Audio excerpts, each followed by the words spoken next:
ملت احمد کے ہم دردوں میں غم خواروں میں ہوں، بے وفاؤں میں نہیں ہوں میں وفاداروں میں ہوں، بے وفاؤں میں نہیں ہوں میں وفاداروں میں ہوں۔ بسم اللہ الرحمن الرحیم۔ السلام علیکم ورحمۃ اللہ وبرکاتہ۔ ناظرین کرام، پروگرام تاریخی حقائق کے ساتھ آپ کی خدمت میں حاضر ہیں۔ گزشتہ پروگراموں سے ہم دور خلافت ثانیہ کا جائزہ لے رہے ہیں۔ آج کا بھی ہمارا پروگرام اسی دور سے متعلق ہے، اور اس سلسلے میں جو مغرب میں تبلیغ کا آغاز ہوا ہے اس کا ہم اس پروگرام میں جائزہ لیں گے۔ ناظرین کرام، مغرب میں اشاعت دین کے حوالے سے ایک بات عرض کرتے چلیں کہ یہ مادیت پرستی کا دور تھا۔ اس مادیت پرستی کی لہر کا اندازہ کرنے کے لیے ایک چھوٹا سا واقعہ آپ کی خدمت میں عرض کریں گے کہ آپ کو اندازہ ہو کہ کیا حالات تھے جن کے اگینسٹ یہ روحانیت کی شمع جو ہے وہ جلائی گئی ہے۔ ایک مرتبہ نپولین کے دربار میں ایک مشہور حیاتدان نے نظام شمسی کا، سولر سسٹم کا ایک خاکہ پیش کیا، تو نپولین نے حیران ہو کے پوچھا یہاں خدا کا کہیں ذکر نہیں کیا گیا۔ حیاتدان نے جواب دیا اس لیے کہ یہاں ضرورت نہیں تھی۔ ناظرین کرام، یہ ایک چھوٹا سا واقعہ اس زمانے کی روح کو واضح کرتا ہے۔ خدا کی ضرورت کائنات میں نہیں، خدا کی ضرورت سوسائٹی میں نہیں، خدا کی ضرورت قانون میں نہیں، خدا کی ضرورت سائیکک ورلڈ میں نہیں، عالم انفس و آفاق سے اس کو ارریلیونٹ کر دیا گیا۔ ناظرین کرام، یہ جو موج تھی وہ اپنی شدت سے ہر ایک کو اپنے بہاؤ، اپنی لپیٹ میں لے گئی، اور ہر کوئی اس کی آواز میں آواز ملا رہا تھا۔ آپ سر سید احمد خان، مولوی چراغ علی، سید امیر علی، ان کی کتابیں پڑھ کے دیکھ لیں، ہر کوئی یہی ثابت کرنے کی کوشش میں تھا کہ یہی ہم بھی کہنے والے تھے، یہی مغرب کی آواز کے ساتھ آواز ملا رہا تھا۔ اور کوئی لوگ جو تھے وہ الہام کے قائل ہی نہیں تھے، کوئی قائل تھے تو وہ سمجھتے تھے ماضی کا فینامنن ہے، اس دور میں اس کا کوئی تعلق نہیں۔ اس دور میں صرف ایک ہی آواز تھی جو قادیان کے گمنام گوشے سے ابھری، اور وہ سامنے آئے اور انہوں نے وقت کے بے رحم ہاتھوں سے وہ قلم چھین لی جو کہ مذہب کی خاتمے کا فیصلہ لکھنے والی تھی۔ انہوں نے ثابت کیا کہ خدا زندہ ہے، کلام کرتا ہے، اور آپ نے زندہ نشانوں کے ذریعے جو بات منقول تھی اس کو مشہود بنا دیا، اور جو شنید تھی آپ نے دید میں بدل دی۔ ناظرین کرام، اسی مشن کو آگے لے کے چلے ہیں حضرت خلیفۃ المسیح ثانی، اور انہوں نے غم ملت کے دھاگے میں حضرت مسیح موعود کے علم و عرفان کے پھول پروئے ہیں، اور ان کی خوشبو سے پورا عالم مہکا دیا ہے۔ اس کا ذکر سننے کے لیے، خوشبو کے سفر کا ذکر سننے کے لیے ہم نے اپنے اسٹوڈیو میں جن مہمانان گرامی کو دعوت دی ہے، اور ان میں کا میں تعارف کرواتا چلوں۔ جناب ہیں مولانا عبدالباسط شاہد صاحب اور جناب امام کمال یوسف صاحب۔ مولانا باسط صاحب، آپ سے میرا پہلا سوال یہ ہے، ذکر ہو رہا ہے مشن کا اور لندن مشن کا، تو اس سلسلے میں کیا اہمیت تھی تبلیغ اسلام کے لیے اس مشن کو، اس پر ذرا روشنی ڈالیں۔ یہ بڑا اہم اور ضروری سوال ہے، کیونکہ ہماری تاریخ میں اس مشن کا بڑی کثرت سے ذکر آتا ہے۔ میں سمجھتا ہوں کہ انگلستان کی اہمیت کو سمجھنے کے لیے، گو آج کل بھی اس کو دنیا کا تجارتی مرکز تو کہا جاتا ہے، لیکن اب اس کی وہ اہمیت نہیں رہی جو وہ آج تقریباً 100 سال پہلے تھی، جس زمانے کی ہم بات کر رہے ہیں۔ اس وقت یہ دا گریٹ برٹن، برطانیہ کلاں کے عظیم، یہ ملک اور حکومت اس کی سمجھی جاتی تھی۔ اور عام یہ محاورہ تھا کہ انگریز کی حکومت پہ سورج غروب نہیں ہوتا، اور یہ بات ٹھیک تھی، جغرافیہ کے لحاظ سے تو بات یہ ٹھیک تھی۔ تو بہرحال انگلستان کی اہمیت اس لحاظ سے بھی بہت زیادہ ہے کہ اس وقت وہ جو انگلش نو آبادیاں تھیں ان کا مرکز تھا، اور ہندوستان انگلش نو آبادی تھی، انگریز حکومت تھی وہاں پہ، تو ہم پہ ہر چیز جو ہے وہ یہاں کی اثر انداز ہو رہی تھی، یہاں کی تہذیب، تمدن، ثقافت، زبان، صرف اثر انداز نہیں بلکہ یوں لگتا ہے کہ لوگ اس سے مروب ہو رہے تھے۔ اور یہ ایسی چیز ہے جو تبلیغ کے راستے میں سب سے بڑی رکاوٹ بن سکتی ہے۔ حضرت مسلم موعود رضی اللہ عنہ نے فرمایا کہ میں اس پہ بہت دفعہ سوچتا ہوں اور سوچتا رہتا ہوں کہ اس کا کیا علاج ہے۔ حضور نے فرمایا کہ مذہب کا مقابلہ تو ہم کر لیں گے، عیسائیت کا مقابلہ اسلام کرے گا، اور دلائل کے لحاظ سے عیسائیت اسلام کے مقابلے میں نہیں ٹھہر سکتی، لیکن یہ جو تمدنی اور ثقافتی صورت پیدا ہو گئی ہے، بلکہ حضور اکثر مصر کے ذکر میں، ایجپٹ کے ذکر میں، مصر کے ذکر میں حضور اکثر فرمایا کرتے تھے کہ مصر اسلام کا بچہ ہے لیکن اس نے مغرب کی گود میں پرورش پائی ہے۔ مطلب یہ کہ تمدن وغیرہ جو ہے وہ مغرب کا لے لیا، اور جب تمدن وہاں سے لے لیا جائے تو پھر وہ مذہب تو خیالات پہ بھی مذہب پیچھے ہٹ جائے گا اس سے، اور وہ غالب آ جائے گی وہ چیز۔ تو اس لحاظ سے بھی مغرب کی نمائندگی گویا برطانیہ کر رہا تھا۔ اور پھر مادیت کا آپ نے ذکر کیا تمہیدی کلمات میں، مادیت کا بہت زور تھا۔ حضرت مسیح موعود علیہ الصلوۃ والسلام نے ایک جگہ لکھا ہے کہ اتنے شراب خانے یا شراب کی دکانیں یہاں پہ کہ اگر ان کو ایک جگہ ایک لائن میں رکھا جائے تو کئی میل تک وہ چلیں گی، اور یہ حقیقت ہے، اس میں کوئی مبالغہ نہیں۔ اور شراب جو ہے وہ ام الخبائث ہے، اس کے نتیجے میں جو خرابیاں پیدا ہوتی ہیں ان کو بیان کیا جائے تو وہی ایک لمبا مضمون ہے، اور وہ بڑی کثرت سے یہاں پہ موجود تھی یہ چیز۔ تو وہ تمدن اور ثقافت، پھر اس میں شراب کا استعمال، اور پھر مذہب سے دوری، یہ عجیب بات ہے۔ ایک طرف تو یہ مادیت کا مرکز تھا، اور دوسری طرف یہ ایک لحاظ سے تثلیث کا مرکز بھی تھا۔ ملکہ کو یا بادشاہ کو ڈیفینڈر آف دا فیتھ کہا جاتا ہے، اور میں سمجھتا ہوں اگر یہ کہا جائے کہ رومن کیتھولک کا سینٹر تو پوپ اور اٹلی ہے، لیکن ان کے مقابل پہ جو پروٹسٹنٹ ہیں، جو دوسرے عیسائی ہیں، ان کا مرکز یہ بن جاتا ہے، برطانیہ بن جاتا ہے۔ تو اس لحاظ سے بھی اس طرف توجہ دینے کی ضرورت تھی، کیونکہ حضرت مسیح موعود علیہ الصلوۃ والسلام کی آمد کا تو مقصد ہی کسر صلیب تھا، تو یہ صلیب کی نمائندگی تھی۔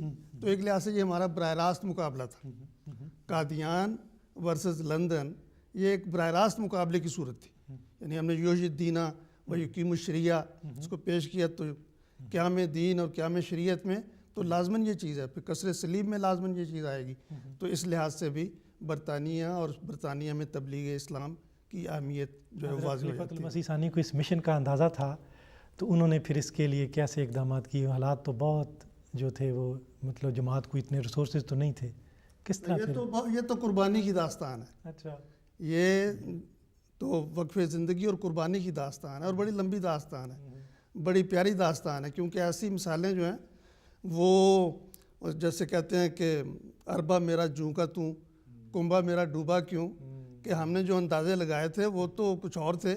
تو یہاں تو اندازے وغیرہ نہیں چلے کوئی بھی، دنیا کے اندازے اور سب کچھ چھوڑ کے خدا پر توکل کا نظارہ ہے یہ، خدا تعالیٰ پہ توکل کرتے ہوئے آپ نے۔ اور پھر یہ عجیب بات ہے کہ جو مرکز یہاں پہ بنا ہے ہمارا ابتدا میں، وہ چندہ قادیان کی احمدی مستورات نے دیا ہوا تھا، یعنی مستورات بھی اس مہم میں برابر کی شامل۔ کسی اخبار نے ذکر بھی کیا تھا کہ دیکھیں ان کا آریہ اخبار نے کہ بھئی دیکھیں ان کی مستورات کو تحریک کی ہے، تو انہوں نے کیسے لبیک کہا ہے۔ یہ ہمارے لیے بھی میں سمجھتا ہوں یہ بھی ذکر کر دینا ضروری ہوگا کہ حضرت مسیح موعود علیہ الصلوۃ والسلام کو انگریزوں کو تبلیغ کرنے کا بہت خواہش تھی۔ آپ نے اس کے لیے بہت کئی دفعہ اظہار فرمایا۔ آپ نے فرمایا کہ میں تو سوچتا تھا کہ انگریزی خود سیکھ لوں اور تبلیغ کروں وہاں پہ، لیکن پھر میں نے دوسرے دوستوں کو ثواب کا موقع چھوڑ دیا ان کے لیے کہ وہ ثواب اس سے حاصل کریں۔ اور پھر آپ کا وہ کشف بھی ہے کہ میں نے دیکھا کہ میں لندن میں مدلل، انگریزی میں مدلل تقریر کر رہا ہوں، اور وہاں میں نے سفید پرندے پکڑے. اس سے پتہ چلتا ہے کہ یہاں کی تبلیغ کے متعلق خود حضور کو بھی بڑی خواہش تھی. تو یہ اتفاق بھی ایسا ہوا کہ خلافت اولیٰ میں سب سے پہلا مشن یہاں پہ قائم ہو گیا. اس میں بھی میں سمجھتا ہوں خدائی تصرف ہے. اور پھر باقاعدہ مشن بھی خلافت ثانیہ میں جو شروع ہوا حضرت چودھری. کیا حضور سمجھتے تھے کیوں ادھر ایک ہونی چاہیے, ایک مطلب مشن ہونا چاہیے, کس طرح پھر انہوں نے یہ میں سمجھتا ہوں کہ قادیان کا براہ راست مقابلہ تھا لندن سے. اگر یہ مرکز تثلیث ہے تو مرکز تثلیث سے پہ تو ہم نے یلغار کرنی کرنی. وہ الگ بات ہے کہ ہماری یلغار جو ہے تبلیغی ہے اور دلائل کے لحاظ سے ہے, اور قرآن مجید کو ہم نے پیش کرنا ہے, اسلام کو پیش کرنا ہے, حضرت مسیح موعود علیہ السلام کے علم کلام کو پیش کرنا ہے. تو ان ساری باتوں سے پتہ چلتا ہے کہ لندن کی خاص اہمیت تھی, اور خدا تعالیٰ کے فضل سے یہاں پہ ہمارا پہلا مشن شروع ہوا. اچھا کمال یوسف صاحب, آپ فرمائیں اس سلسلے میں کہ مشن تو تھا ہمارا, مسجد کی کیا ضرورت تھی, اس پہ روشنی ڈالیں. اصل میں باسط صاحب کے بیان کے تسلسل میں عرض کرتا ہوں. اصل بات یہ ہے کہ جتنے بھی بڑے مذاہب ہیں وہ مشرق میں آئے, ٹھیک ہے, اور ان مذاہب کا بیڑا غرق مغرب نے کیا. صحیح ہے. سینٹ پال دیکھیں, وہ تو ایک حضرت مسیح کی تربیت کا افسر نہیں تھا, ٹھیک ہے, اس کو زیادہ سے زیادہ یہ کہہ سکتے ہیں کہ وہ تابع تھا, ٹھیک ہے, صحابیوں میں سے نہیں تھا. وہ جب مشرق چھوڑ کے مغرب طرف آیا, بالکل عیسائیت کا نقشہ بگڑ گیا. اس وجہ سے جب کہ حضور صلی اللہ علیہ وسلم کی پیشگوئیاں تھیں کہ جب بھی امام میرا آئے گا, میرا مہدی آئے گا اور عالمی نظام دوبارہ سے قائم ہوگا, تو مغرب کی طرف جو پیشگوئی ہے کہ مغرب سے اصول طلوع کرو گا, اس میں سب سے بڑا خطرہ یہ تھا کہ کس کے ذریعے سے طلوع ہوگا. تابعین جیسے ہوں گے, سینٹ پال جیسے آئیں گے دوسری تیسری جنریشن کے, وہ تو نقشے بگاڑ دیں گے. کیونکہ جہاں مذہب ہے, جیسے انہوں نے کہا, تہذیب اتنی اثر انداز ہوئی مذہب پہ کہ اس نے ہر چیز بگڑ دی. سبت کو اتوار میں بدل دیا جی, حلال و حرام کی تمیز نہیں رہی کہ یہ بھی کھا لو, وہ بھی کھا لو, یہ بھی پی لو. معاشرہ ٹوٹل بگڑ گیا, وہ بالکل وہ سب خدا کے نام سے بگاڑا گیا. اس کو نبی کو خدا بنا دیا, اس کے باوجود جب اس کی تعلیم پیش کی تو وہاں انہوں نے مداحنت شروع کر دی, ان کی ہر بات ویسٹ کی قبول کر لی. اب خطرہ یہ تھا کہ اگر یہ حضرت اسلام کی براہ راست تربیت شدہ جماعت نے اگر اس کی بنیاد نہ رکھی تو کمزوری آ جائے گی. اس لیے عجیب ہی تھا کہ میں حیران ہوتا ہوں کہ حضرت خلیفۃ المسیح ثانی کی توجہ خود مسجد کی بنیاد رکھنے کی طرف کیسے ہو گئی. میں نے اس پہ بڑا غور کیا. میں سمجھتا ہوں کہ یہی تھی کہ یہ اس ویسٹ کو جہاں نے ہمیشہ تباہی کی ہے مذہب کی, ان لوگوں کے ہاتھ سے اللہ تعالیٰ بنیاد رکھنا چاہتے ہیں جو بانی ہیں, ٹھیک ہے, اور وہ صحیح تعلیم پیش کر سکے. ورنہ کوئی کمزور آتا ہے, ممکن ہم کیا جی پردے کی کیا ضرورت ہے جی, تھوڑی دیر ٹھہر جاؤ جی, وہ بھی ٹھیک ہے, حلال حرام کا بھی شور نہ ڈالو, یہ نئے نئے ہیں, ہر جگہ پہ ہم مداحنت کرتے ہیں, خوف کرتے ہیں. تو ایسی مطلب معاشرے کی ضرورت تھی جو براہ راست نبی کے تربیت یافتہ ہیں. اور وہ میں سمجھتا ہوں کہ ایک کمال ہے کہ اتنے عظیم شان صحابہ یہاں آئے, تو خدا تعالیٰ کا بظاہر منشا یہ لگتا تھا کہ یہاں جو پہلا نقشہ بنے وہ بنیادی ہو. ٹھیک ہے, کیونکہ اگر بنیادی اینٹ درست نہیں ہے تو عمارت ٹیڑھی ہوگی. تو جو بنیادی اینٹ اسلام کی یہاں لگے وہ صحابہ کے ہاتھ سے اس جماعت سے لگے جس کو خود مسیح وقت نے تیار کیا ہے. اور اسلامی کمیونٹی تو مسجد کے گرد ہی گھومتی ہے ساری. تو وہ جو بالکل دیکھیں نا, پھر آگے چلیں تو انسان حیران ہوتا ہے کہ بھئی اتنی غریب جماعت ہے, جیسے انہوں نے ذکر کیا, پیسے کہاں سے آئیں گے, وہ اور مسئلے ہیں. حضرت مسلم موعود سے میں تو حیران ہوتا ہوں, مطلب جو ہماری ہوش کی بات ہے اس وقت, یہ تو مسجد بہت پہلے کی بات ہے, جو بعد میں بھی یورپ میں جو مسجدیں بنی ہیں, جرمنی کی بنی, سوئٹزرلینڈ کی بنی, ہالینڈ کی بنی, اسکینڈینیویا کی بنی, وہ مطلب حضور کہتے ہیں کہ مسجد بنا دو اور پیسے نہیں ہیں, اعلان کے اعلان ہو رہے ہیں, مطلب ایک مسجد کی پتہ نہیں 10 سال تک چندے ہوتے رہتے, ہوتے ہی نہیں تھا پیسہ. اس کی ذرا روشنی ڈالیں, کیسا پھر یہ بس یہ دیکھو نا, اولو العزم یہی ہے نا, اولو العزمی اور کسے کہتے ہیں. 1920 میں تحریک شروع کی تھی انہوں نے چندے کی مسجد کے لیے. ہاں جی, اچھا ہاں جی بڑی پھر قربانی کے دیکھیں عورتیں بچے جامعہ کے مدرسہ کے وہ پیسے جمع کر رہے ہیں, عورتوں نے زیور اتارے ہیں جی اور دیے, اور حضرت عمر جان نے دیے, باقی خاندان کی جو تھی خواتین مبارکہ انہوں نے دیا, عورتوں نے بہت قربانی میں کی. نے سنا ذکر پڑا کہ حضور نے لکھا ہے کہ جی ایک صاحب نے لکھا جی میری دکان نیلام کر کے چندے میں دے دی جائے. پھر ایک بچے کا لکھا ہے کہ 13.5 روپے اس نے کسی غریب بچہ اس نے یہ دے دی. یہ جذبہ پوری کمیونٹی انوالو ہوئی ہے اس کو. 13.5 روپے کی رقم جو ہے وہ تو پیسہ کر کے بیچارے نے لیکن تو ہزاروں سے بھاری ہے, ہزاروں سے بھاری ہے اس کا جذبہ جو ہے. جیسے اولین دور میں نمونے دیکھتے تھے کہ ایک صحابی کھجورے لے کے پہنچے حضور کے پاس کہ ساری رات میں نے کام کیا. تو اس طرح دیکھیں یہ اچھا. تو پھر یہ اس کی سنگ بنیاد کب رکھا گیا؟ دیکھیں حضور جب تشریف لائے ہیں وہ تو یہ انشاءاللہ بعد میں بات بیان. ہاں جی جو ویمبلے کانفرنس ہوئی ہے اس تسلسل میں یہاں سے جب درخواست گئی ہے کہ کوئی مرکز کا نمائندہ آنا چاہیے تو اس پر کافی غور و خوض ہوا. تو جو بھی حضور کے مشیر تھے صحابہ تھے انہوں نے پھر یہی مناسب سمجھا کہ نہیں حضور تشریف لے جائیں. اور یہی تصرف ہے اللہ تعالیٰ کا. میں سمجھتا ہوں کہ کمال تصرف ہے, ورنہ وہ کئی کہتے ہیں حضور کو تو انگریزی نہیں آتی, حضور کیوں وہاں چلے جائیں, تقریر ایک اردو میں لے کے دے دیں کسی کو انگریزی میں ترجمہ ہو جائے گا. لیکن اللہ تعالیٰ کا عجیب تصرف تھا. میں سمجھتا ہوں کہ وہ جو بنیاد رکھنی تھی نا وہ ایسے شخص کے ذریعے سے اللہ تعالیٰ رکھوانا چاہتا تھا جو مسیح ہو. مسیح ایک ہی شخص ہے اس لحاظ سے, اس وجہ سے اس کے ہاتھوں سے اللہ تعالیٰ نے بنیاد رکھنی تھی. اور اس نے پھر وہ ایک سٹرکچر بنا کے تیار کر دینا تھا کہ دیکھیں یہ وہ مسئلہ نہیں پیدا ہوگا جو پال نے کیا تھا.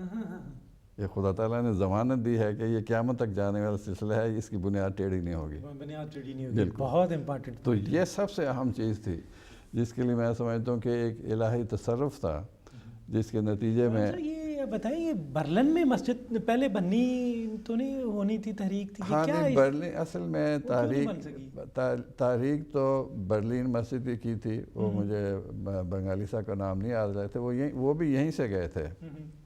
کیا نام تھا ان کا؟ عنایت اللہ خان. متی اللہ نہیں متی اللہ.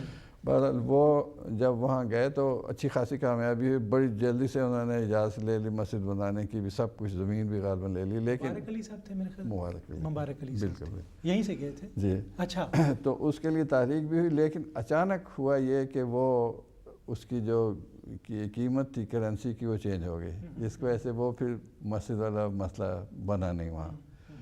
اسی دوران میں پھر یہ مسئلہ آ گیا. تو اللہ تعالیٰ, یہ میں کہتا ہوں تصرف ہے نا, ذہن میں انسانی ذہن کوئی سوچتا ہے خدا تعالیٰ کچھ اور کس طرح کرنا چاہتا ہے. پھر وہ ہے کہ خلیفۃ مسیح یہ تشریف لائے, پھر وہ بنیادی فنڈز بھی تھے وہ پورے نہیں تھے, لیکن بہرحال ایک بنیاد بن گیا. اللہ تعالیٰ نے آپ کو توفیق دی. عجیب تصرف ہے, میں حیران ہو جاتا ہوں.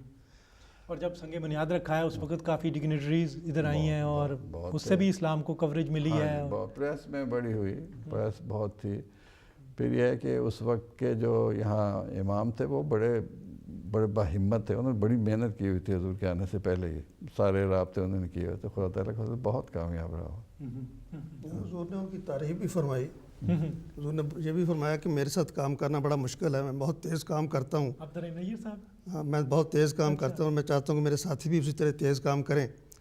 تو میں لیکن شکریہ ادا کرنا چاہتا ہوں عبدالرحیم نیر صاحب کا, خاص طور پہ حضور نے ذکر فرمایا, باقی سب ساتھی بھی. اچھا تو دیکھیں یہ ویمبلے کانفرنس کے بھی بانی ایک لحاظ سے وہی ہیں. نیر صاحب نے ان کو پرسویٹ کیا کہ یہ کانفرنس کیا کہتے ہو, اصل تو جو شہزادہ ہے اس کانفرنس کا اس کو تو تم نے بلایا ہی نہیں. صاحب یہ ویمبلے کانفرنس کا بھی ذکر آئے گا اس کی جب بات ہوگی مسجد کے افتتاح کی, تو ساتھ اس کے بارے میں کچھ بتائیں, کیا تھی کانفرنس, کیوں ہوئی اور کیا اہمیت ہے اس کی؟ اصل میں ویمبلے کانفرنس جو ہے یہ کوئی مذہبی کانفرنس نہیں تھی, یہ تو نمائش کی قسم کا کوئی فنکشن ہوتا تھا سالانہ یہاں پہ. تو اتفاق سے, اب یہ اتفاقات جو ہیں یہ اس طرف رہنمائی کرتے ہیں کہ خدا تعالیٰ کا منشا کیا تھا, قدرت الہی کیا تقاضا کر رہی تھی. تو انہوں نے رکھا کہ لیونگ ریلیجنز آف امپائر کے نام سے ہم پروگرام رکھیں یہاں پہ اس موقع پہ. اور ویسے اگر دیکھا جائے تو اس قسم کا پروگرام حضرت مسیح موعود علیہ الصلوۃ والسلام کی عین خواہش کے مطابق تھا۔ حضور کو تو ہمیشہ اسلام کے غلبے کا سامان کوئی بھی ملے، کسی طرح بھی ملے، حضور اس کے لیے کوشش فرماتے تھے۔